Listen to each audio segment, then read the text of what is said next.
Johnny passe devant la sex shop sur Saint-Laurent.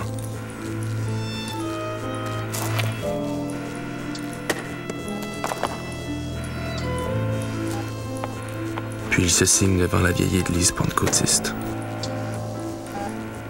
Sans aucun remords, Johnny tourne le dos à cette croix qu'il somme de se repentir, même s'il envisage de tuer son meilleur ami Pinky ce soir même.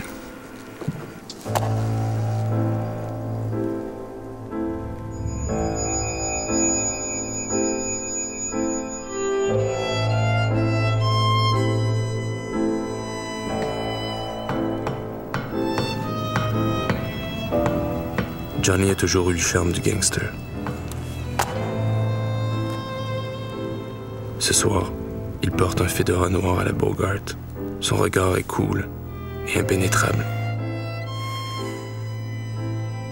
Son père a tenté de le tuer 3 fois. Un jour, pendant qu'il lui donnait son bain, il lui a tenu la tête sous l'eau une minute entière. Une autre fois, il a jeté du balcon, mais Johnny a atterri dans un tas de neige, en sous-vêtements. Puis il y a eu cette fois où son père l'a laissé seul avec un étranger, qui ne portait rien d'autre qu'un imperméable. Par conséquent, la mort ne lui fait pas peur, et il n'a aucune morale.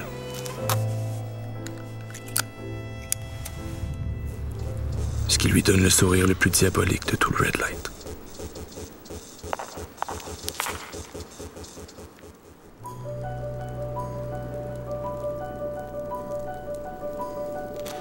Dès que Johnny aperçoit Mia, il sent une espèce de soulagement étrange. Il avait secrètement espéré tomber sur elle toute la soirée. Toute la semaine, en fait. Brusquement, il sent qu'il peut arrêter de retenir son souffle.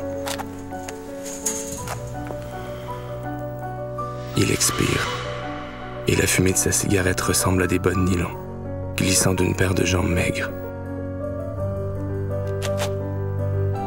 Pour lui, Mia sortait tout droit d'un des romans de Dostoïevski, même s'il n'en avait jamais lu, parce qu'elle est toujours en robe noire légère, et qu'elle porte un chapeau en peau de mouton assorti à la manière de vieil homme, parce qu'elle a le teint pâle et la peau mince comme du papier à cigarette, parce qu'elle a les jambes maigres et marche d'un pas aussi mal assuré qu'un poulain qui vient de naître. Fais pas de mal à Pinky. C'est la seule vraie bonne personne qui nous reste maintenant. Je sais que tu l'aimes fort. Je le sais. Laisse-moi faire.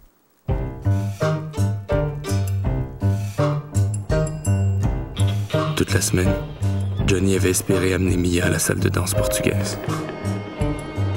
Le piano là-bas a ce son frêle et creux des vieux instruments. Ceux qui ont traversé l'Atlantique dans de gros bateaux pleins d'immigrants. Mais d'abord, Johnny sait qu'il doit régler le cas de Pinky. Il donne la clé de son appartement à Mia et lui demande de l'attendre.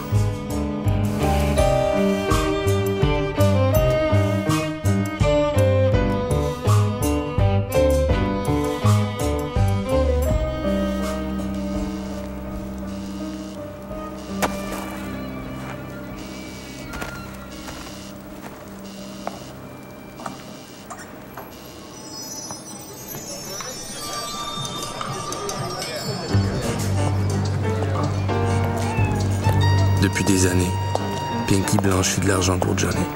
Il est un as en la matière. Il dépose l'argent dans des comptes d'épargne d'enfants aux 4 coins de la ville. Le gouvernement n'y vote du feu.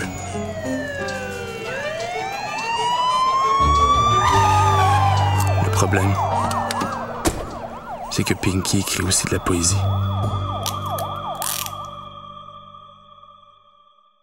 Il a commencé à écrire au centre de détention juvénile pour occuper les heures où il était placé en isolement. Il a tellement écrit qu'il a fini par ne plus pouvoir s'arrêter.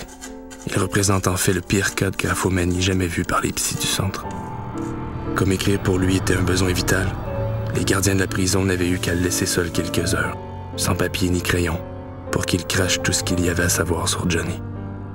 14 heures plus tard, pour un bout de crayon et un bloc de papier Frésinette, Il avait décrit toute l'opération.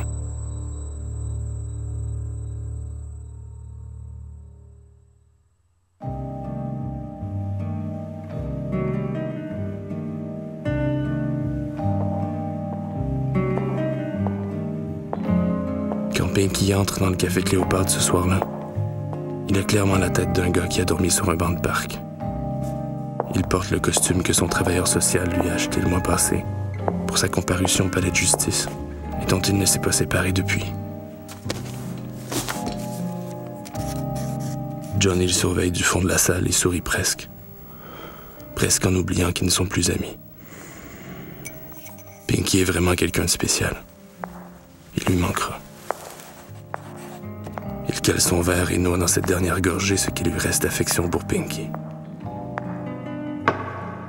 Il essaie de penser à Mia qui l'attend chez lui. Toute chaude et réelle. De l'imaginer nue, qui le regarde avec ses grands yeux. Il sait exactement quel genre de fille elle est. Du genre de fille qui te dit « Je t'aime » au premier rendez-vous.